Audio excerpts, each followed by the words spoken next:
Good. We're good to go. We're live. Thank you, John. Thank you, producer John. We are live. Hello. We are here at Kick It with Krys. Thank you so much for checking this out. I am Krys, of course, and I'm going to introduce you to our guest in just a moment here, but we got to do some housekeeping, some important shit right now. Firstly, I want to plug our links. If you are watching this on YouTube Live right now, that's the best place to be watching it. If you're watching it on Instagram Live, and you can't stand the backwards logo or you can't hear something or you got a problem with it in any way, go to the YouTube link. It's just Kick It with Krys on YouTube and you'll be able to watch it live. It's much better there, better quality. John works his ass off making it work there. So definitely check that out on YouTube. We have a website, kickitwithkrys.com, that shows you all of our links because we've got Facebook, we've got Instagram, we've got YouTube. We even have TikTok, even though I've never used it. I don't think I'm 30. I'm not going to go on TikTok. I don't know what to do with that. Also, I wanted to thank Liz from the camera store for helping us with equipment. Thank you so much, Liz. And that's all the housekeeping I got to do. So now we can get down to it. Hi, Melissa. Hello. How are you? I'm good. Good. I've got Melissa David here, founder, we decided is the title, of Parachutes for Pets. How was your day? How are you doing? Oh my gosh, today was a busy one. Was it? It was. I feel like you're always busy. I do too, yeah. Yeah. Yeah.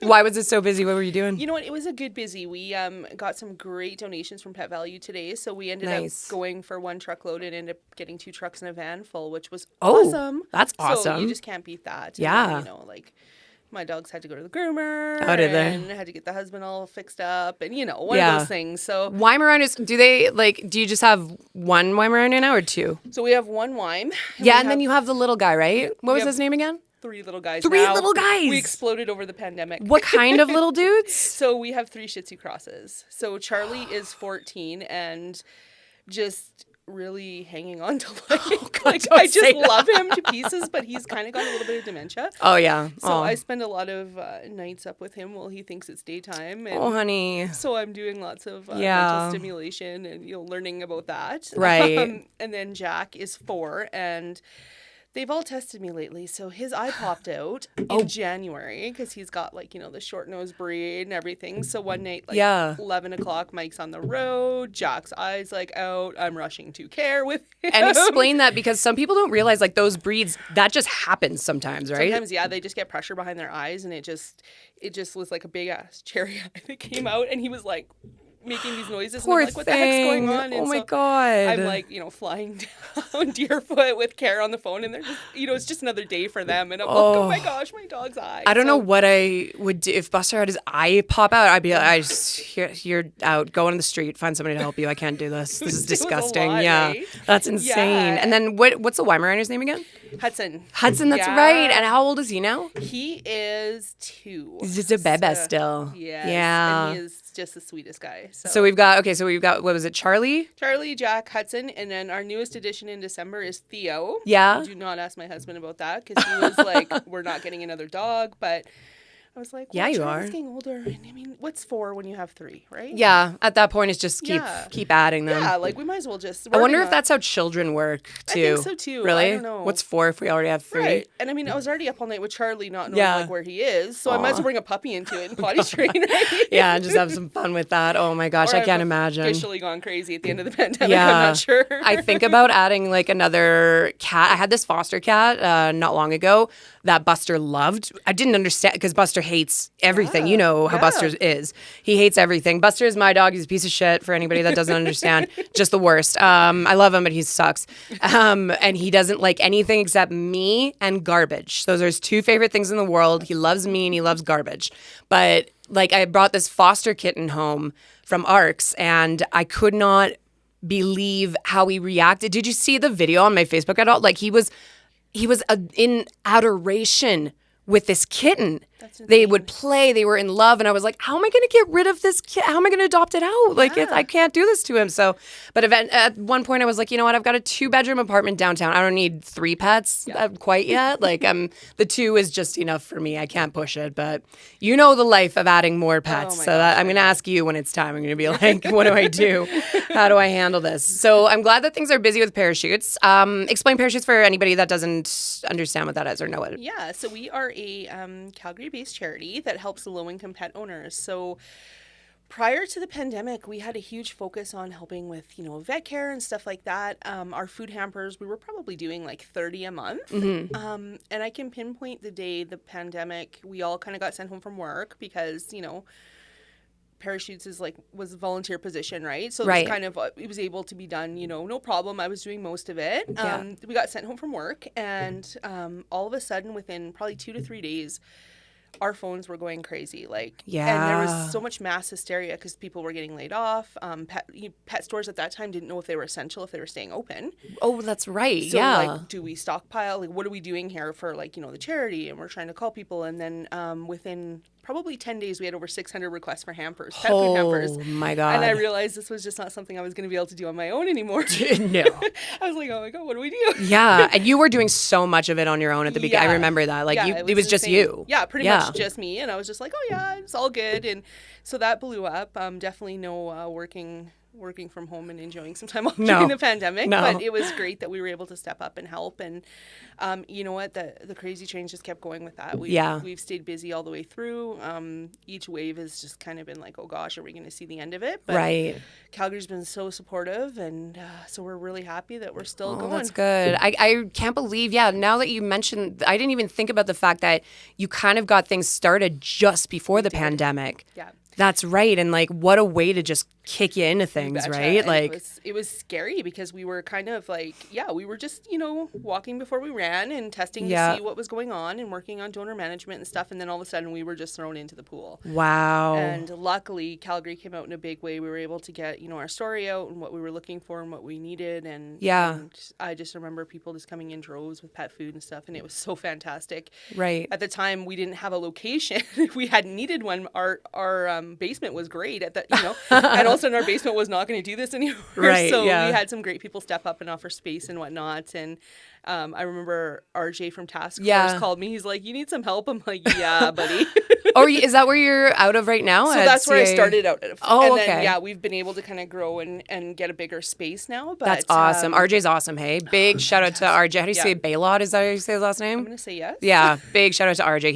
He's an amazing person. He's great, yeah. I really appreciated that. Was just, he threw us a life raft. Yeah, no He's like, kidding. we've been kind of shut down for because they had all these clinics planned. But, everything was just uncertain and you had to stay 6 feet. And that's right. It just wasn't going to happen. Yeah. So he's like, I got some time on my hands and I got some space. That's amazing. So where are you working out of now? Where's the is there a location to so we were really, really lucky to get a space just kind of 2 blocks from the Calgary Food Bank, which works out great. Okay, forgive me. Yeah. Where? So we're just now on 13th Street Southeast.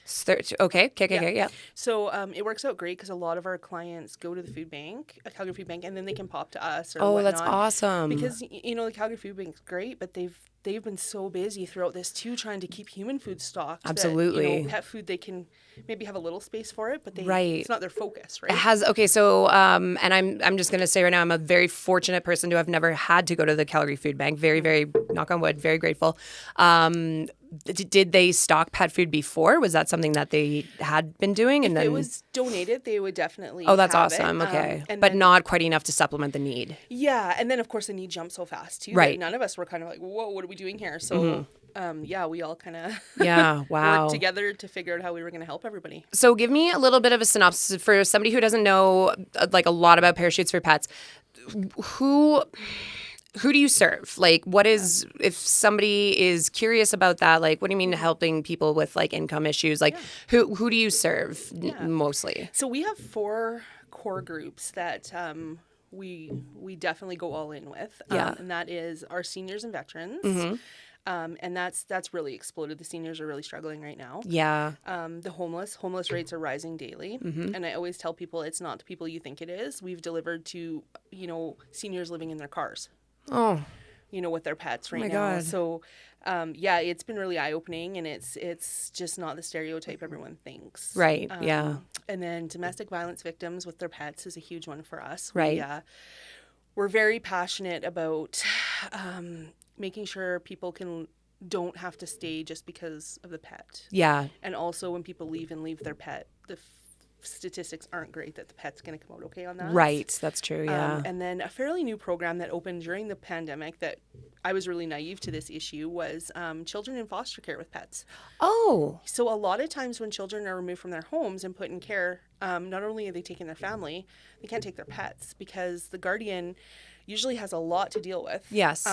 In coming with the child or the children. And so the pets usually get left behind, and that broke my heart. No kidding. It got on my radar, I guess, the Christmas before this one. We were getting letters from children that were writing to us instead of Santa, asking for basic items. Like, I remember one was going to be evicted from their home, and she had a coat, but her dog didn't. Oh, okay. And I'm like, what the heck is going on Oh here? my So I started God. kind of... and of course, this started happening right before Christmas, right in the thick of the pandemic. So we put a call out, managed to get all those hampers filled, which was fantastic. Went out Christmas Eve, delivered, loved it. That's amazing. But during that time, I started like wondering, are we missing the children aspect here? Yeah, I would have never thought about that. You No, just don't assume children and exactly. pets. You don't think about that, right? No. So we ended up... this story actually ended up going across Canada in like some newspapers and stuff. And I was getting social workers emailing me saying, hey, did you know that one of the most heartbreaking things we do is take a child from their pet as well? And I was Right. like, I did not know that. So right about that time, when we had this big donation drive, we put it out there, and a lovely gem of a human named Michael Backlund, who plays for the Calgary Yeah. Flames, had supported us in the past. And it was such a cold day we did this drive too. It was probably like -40. And I remember it was me and my husband, right? Right. Because volunteers are like, we're not going out in the cold. No. And I could barely see my husband's face because he has glasses and they were all fogged up. Right. And we were just out like frozen. And up pulls, this car, and he just starts unloading stuff. And my husband's like, Melissa, that's Michael Backlund. Amazing. I'm like, what? Because like, it was just like, what do you, like, really? We were kind of like in a little bit of a shadier part of town at the time. Sure. And he just started unloading stuff. And I was like, oh my gosh, he was such a great support. And we chatted a little bit at the time. His dog was going through some chemotherapy. Oh, okay. And he also had, I think his daughter was 2. So we talked about the importance of children and pets. Yeah. And then after Christmas, he reached out and let me know that his dog unfortunately passed away. Oh, it's too bad. Yeah. And we just kind of got talking, how great would it be if we could take this program and name it after Lily, his dog. So we have Okay. Lily's legacy now. Oh, I love that. And it's funny because people say, oh, how many kids have you helped? Like 4 or 5? No, we're over 80 now. Wow. And I remember one day in November, we actually had 3 being removed from a home, 3 separate homes the same day. Wow. And so what we do is we come in and we provide anything they need to take that pet. So sometimes they just need vaccinations to get into the new home. Oh, okay. Yeah. 'Cause That's, sometimes, yeah. sometimes they need, hampers for a couple months. Sometimes they need a city license. Yeah. So every case is unique, but whatever they need to take that pet, we're committed to providing for them. Wow, that's amazing. Yeah, That's so- really cool. I didn't really think about that. So when it comes to what is Parachutes for Pets like main objective? Like I remember you explaining to me one time, like a long, long time ago, it's something along the lines of just keeping people with their pets. Is that still the idea? Yeah, absolutely. Whatever we need to do to keep the family pet with their family. Right. And I think in the pandemic, that's definitely changed. And it's very fluid. Yeah. Like there's just no 2 situations the same. No, God, no. So, when I started it, I was like, oh yeah, that's great. We'll help people with vet care. And it's like, no, that's grown into so much more because Yeah. there's just so many different situations right now. I remember this one day that you helped me with somebody. I was working at my former radio station, and we had this like amazing listener. He's just the greatest guy, and I won't name him, but he called me during my show in a panic, and he was like, my cats are going to get taken away or something along those lines. I'm going to get kicked out. My cats are going to get taken away. And I was like, okay, I got my Melissa. I'll call her. And that was when you were just running it by yourself. Yeah. It was just you. And I was like, I'll just call Melissa and see what we can do. And you were just on top of it and helped with food and kitty litter and everything and just like such a resource. And I think that's so cool because people don't realize how often that's needed. Like we just had like the major like course of winter. So what did you see during the winter time, like weather-wise with the homeless population? Were there a lot of people on the streets with their pets? Yeah, it was really tough. And we were really going hard with this initiative prior to the pandemic. And I still feel very passionate, and I'm still working behind the scenes with the city on it, is I want a pet-friendly shelter. And that's right. I remember that being your big thing. If I can get a small space. I don't care what I can get. I'll make it work. Yeah. Because right now, the only pet-friendly shelter in, our vicinity is in Strathmore. Oh, is that right? I had no idea. Luckily, I'm from Strathmore, so I have some Yeah. connections. So we have shuttled people back and forth throughout the winter. Okay. There is also... there's a lot of encampments and they're really trying to take care of each other. Yeah. And it's really tough. So we try to get down there once a week at least with our homeless pet packs. Yeah. We have these great little pet packs that we just shove full of everything. Pet first aid kits.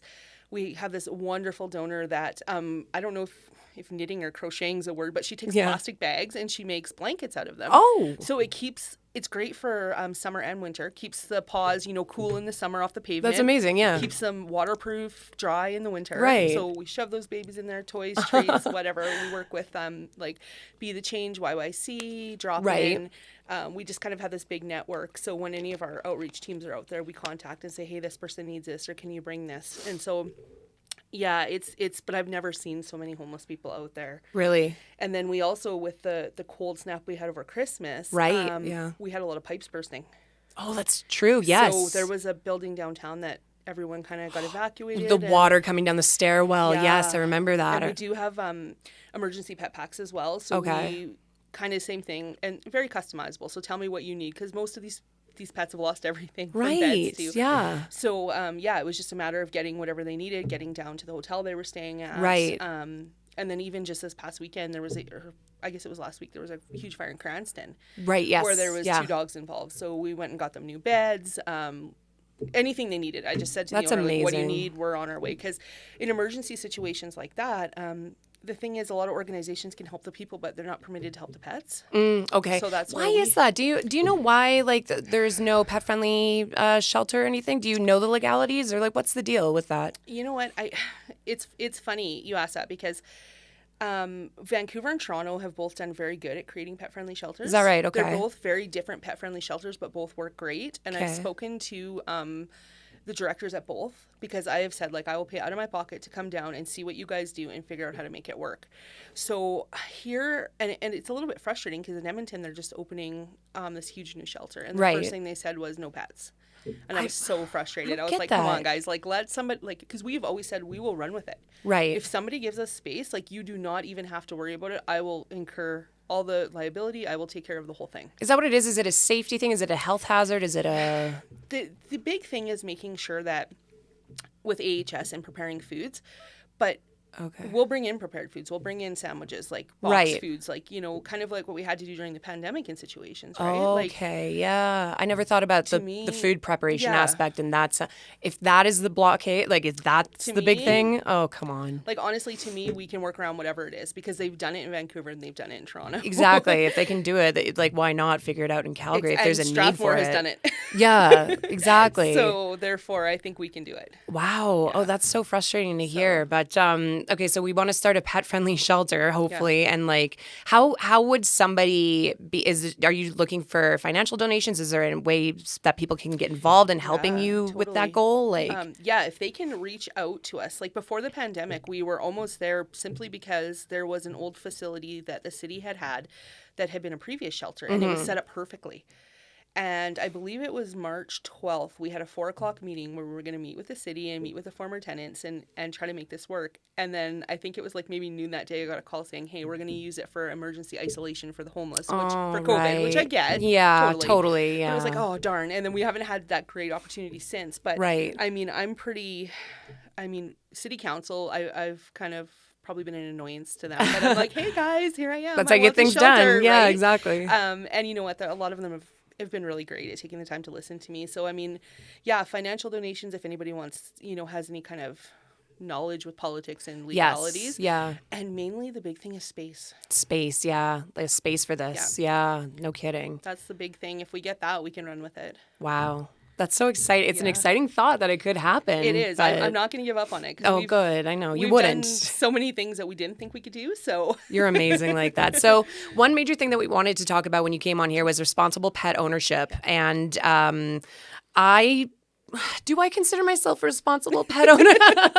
I think I am. I like to think that I am. But that daily. what do people need to know? Just casual pet owners that don't have this on top of mind. What are some pieces of information you can relay? And this is a huge issue, because I remember I'm not going to lie. Sometimes we get requests from people that just go out and pile pet on, pet on, pet on. And then they're just like, hey, I just got all these new pets and I would like you to supply the food for them idea. And it's like, no, we're very, very cognizant of being, supporting responsible pet owners that fall upon hard times. That's kind of what we're here for. That's the idea, yeah. Spay and neuter, really important. Huge. Pet overpopulation, unfortunately the city had to pause their fair entry program for just about 2 years. The cat population has just gone crazy. Oh, yeah. It's always crazy, but it's even crazier. And I mean, Meow has done such a great job of, but I mean, they're limited too. They're overwhelmed the vets as much as far as I know. Extremely overwhelmed. So for us to try to sneak in these appointments are really tough. So, but really important to spay and neuter. Even and like anybody can apply. There are programs. Yeah, absolutely. In case if you are a pet owner that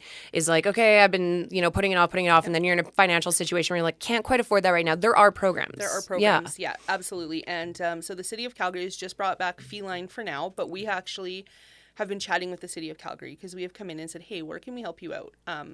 Because I know that they're the victim of budget cuts. They're overwhelmed. They have a lovely veterinarian there, and he has just ran off his feet. Right. So yeah, we've kind of come in and said, hey, where can we help and what can we do? And so we're working on some things that I think are going to be really exciting and help out. But yeah, the big thing is just reach out and get to a program for spay and neuter. Because even medically down the road, your pets can get all kinds of things, pyometra and whatnot.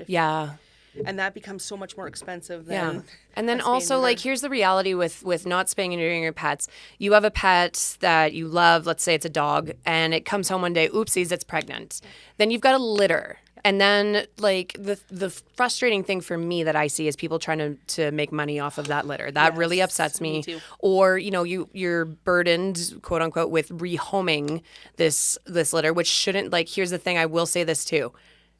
If you have a litter, bring them to a shelter. Yep. A shelter is where you don't go on Facebook asking. That's how hoarders get a hold of pets. That's how abusers get a hold of pets. It's just taken to a shelter. People think for some reason that a shelter is a horrible place for an animal. I know, and they think they'll get euthanized if there's not much space. Oh God, there's no. a lot of myths. Yeah, there are a lot of myths, and people are really hesitant, even if it's like their own pet that unfortunately they feel like they have to rehome, which is, I mean, you step in if there's situations like that. But like a shelter is not the worst place. It's not even close to the worst place for an animal. Like Facebook is the worst place to try to rehome your animal. Kijiji is a terrible idea, and that's how animals end up being abused. And so you've got these unwanted litters that they're reluctant to bring them to a shelter. So firstly, spaying and neutering is huge with regards to responsible pet ownership. I have a story about something that actually happened today.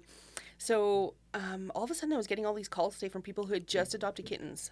And they were like, we need vaccines, spay and neuter, and food hampers. And I'm like, where'd you adopt them from? What are you talking about? What's going on? And like, pretty in sequence, these calls are coming in, right? Different people. So then I get to the last person and I'm like, okay, something's going on here. So it turns out that somebody had a litter, gave the kittens away, and with the kittens gave my information. It said, call Melissa, she will get you all hooked up. Like, you don't need to pay for food. You kidding? Vaccines. I'm like, oh, okay, no.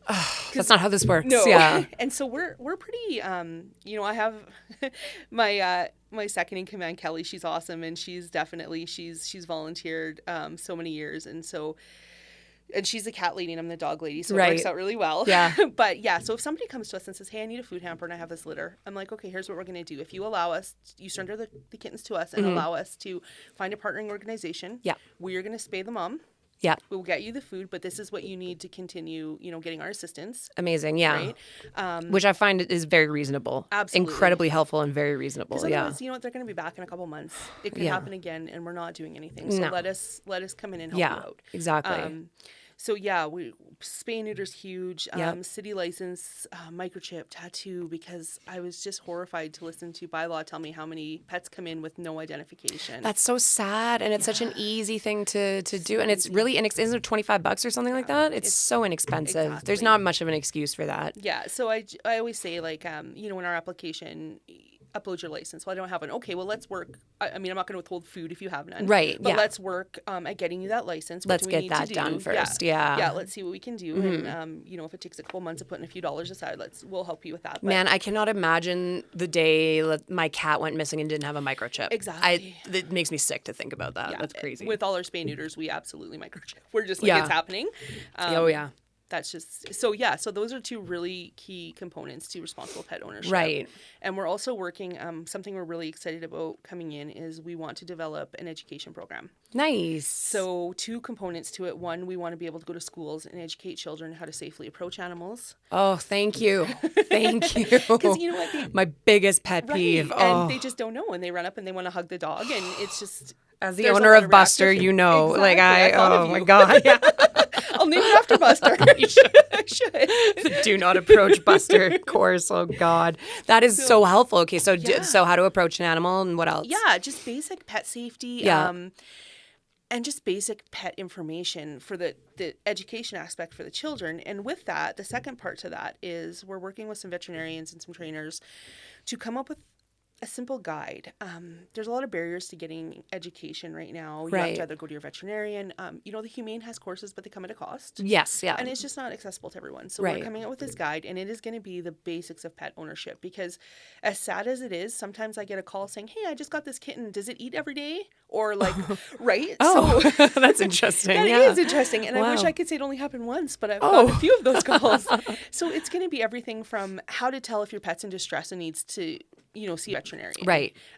What's the importance of spay and neutering? What's the importance of nail trims and grooming? Right.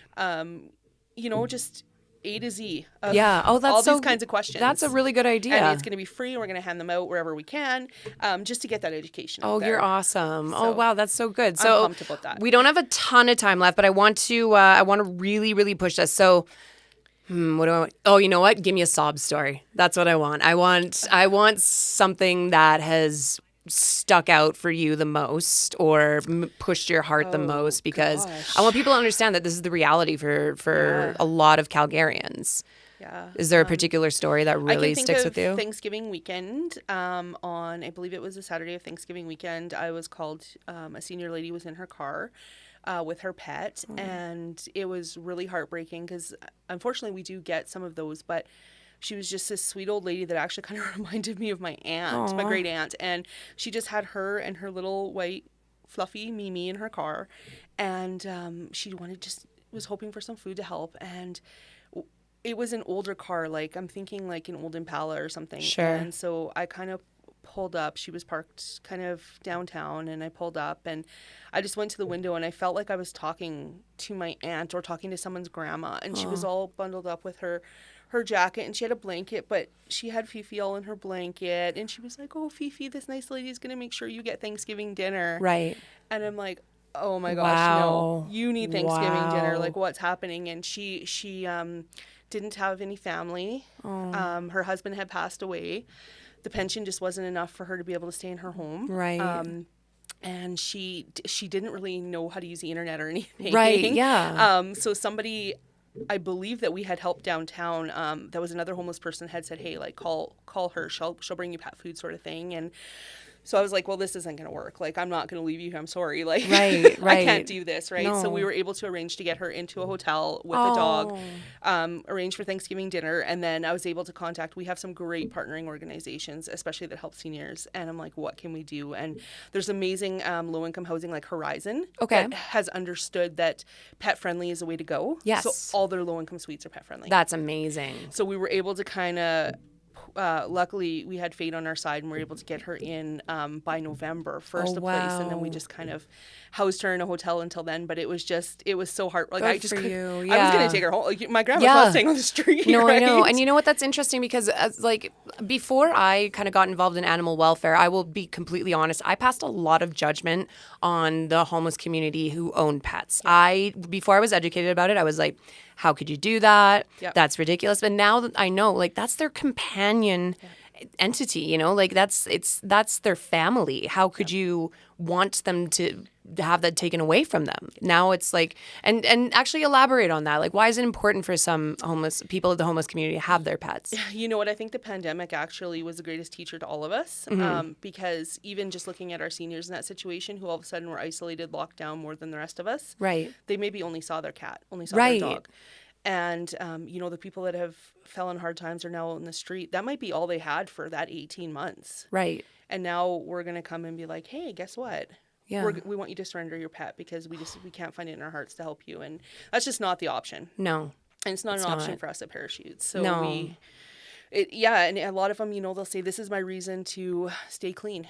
Yeah. This is my reason to go out and walk today. This is my reason to stay alive. Absolutely. To keep trying. Absolutely. Yeah, no kidding. I just like that's one major thing that I hope people can take away is that like members of the homeless community don't want to be there. There's a lot of reasons why they're there, and it could be me tomorrow. It could be you tomorrow. Absolutely. And I would want to have my pets with me, 100%. And I imagine that they do too. That's just thank God that you help them. A lot of them will say like won't even care if we bring anything for them or whatnot. They're just like, my dog needs food, or are you here to help my dog? Yeah, exactly. That's amazing. Okay, well let's plug a couple things because you have events coming up, right? Yeah, what do you got going on? What's happening? So April 2nd, come see us at Free House. Yes. Exhale Brew has created this amazing Penelope tripod, they call it. It's after Christina, the founder, her cat, lost one of his legs. She understands the struggles of vet care costs. Right. She was laid off in the pandemic, and all of a sudden she had to have an amputation going on. Okay. So she created this brew with proceeds going to parachutes. Oh, that's amazing. And I hear a rumor you might be our MC I will night. be MCing. I'm excited. It was so much fun. Remember when we did the bus? Oh, that was the best. I have to say that. Okay, so we did a pet pub crawl, which was, we have to do that again. We do. It was awesome. Reva, I'll tell John, you wouldn't believe this. We had a bunch of people with their pets, dogs, and we put them on a bus, like a school bus, and we went to a bunch of different pet-friendly pubs. And it was the weirdest thing. Like, I remember taking videos of, like, just everybody on this bus, like a school bus with dogs. There's just, imagine, like, and the dogs are sticking their heads out the window. Imagine if you were downtown looking like, what in the hell is happening here? Where are these people going? That was so much fun. So the events that you throw are so much fun. So people should come out. What's the date again? April 2nd? April 2nd. Yes. Come have a beer, come have some appies, learn more about parachutes. We got a band playing. And where is it again? Just so people. It's at Free House in Kensington. Free House in Kensington. That's awesome. Oh my God, it's going to be so much fun. Awesome. Okay, and so if people want to get more information on parachutes or pets, head to our website, www.parachutesforpets.com, and we are on all major social media platforms. Yeah, we're going to plug that in the YouTube link and on Instagram as well. So that'll be awesome. Thank you so much for coming in. I'm so happy that you were here. Thank you. John says before the end, thank Liz from the camera store for helping us with the equipment. Thank you so much, Liz. Social media, go on our it's at Kick It with Krys on Instagram, Kick It with Krys on Facebook. We're on Twitter as well. And what else do you say, John? Subscribe to the YouTube channel. Yes, on YouTube it's just Kick It with Krys. You can find all that information at kickitwithkrys.com. Thank you for stopping by, and thank you for being here. Thank you. Awesome.